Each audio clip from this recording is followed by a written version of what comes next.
اب اللہ تعالیٰ ایک اور طریقے سے بات سمجھاتا ہے، دو مثالیں دے کر۔ ضرب اللہ مثلا عبدا مملوکا لا یقدر علی شیء، مثال بیان کی اللہ تعالیٰ نے ایک ایسے عبد کی، ایسے غلام کی جو مملوک ہے اور ہے بھی نکما، لا یقدر علی شیء، کسی چیز کی طاقت ہی نہیں رکھتا، کچھ کر بھی نہیں سکتا۔ ایک طرف ہے یہ غلام، دوسری طرف وَمَن رَزَقْنَاهُ مِنَّا رِزْقًا حَسَنًا، اور ایک طرف وہ ہے جس کو ہم نے اپنی طرف سے رزق حسن دیا ہے، رزقًا حسنا۔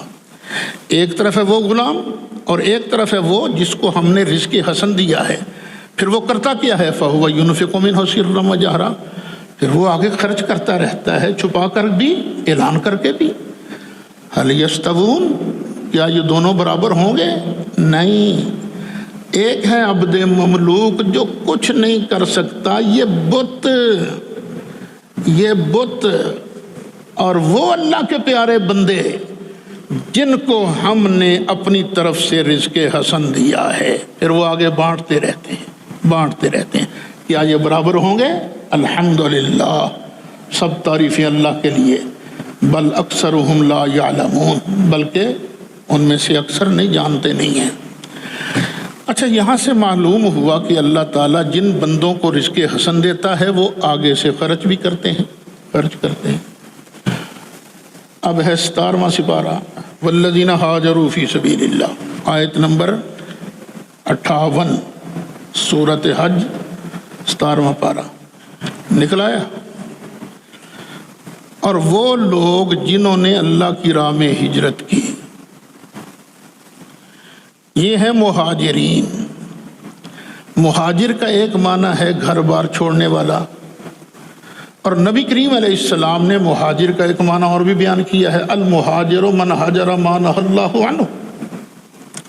مہاجر، بخاری شریف ہے، مہاجر وہ ہے جو اللہ کی منع کی ہوئی چیزوں سے رک جائے، یعنی منہیات کا ارتکاب نہ کرے، جس طرح کہ کامل اولیاء اللہ، ان کو ثم قتلوا، پھر کہ قتل کر دیے جائیں، او ماتوا، یا مر جائیں، تو قتل کے بعد یا موت کے بعد لَيَرْزُقَنَّهُمُ اللَّهُ رِزْقًا حَسَنًا، اللہ ان کو ضرور بھی ضرور رزق حسن دیتا ہے۔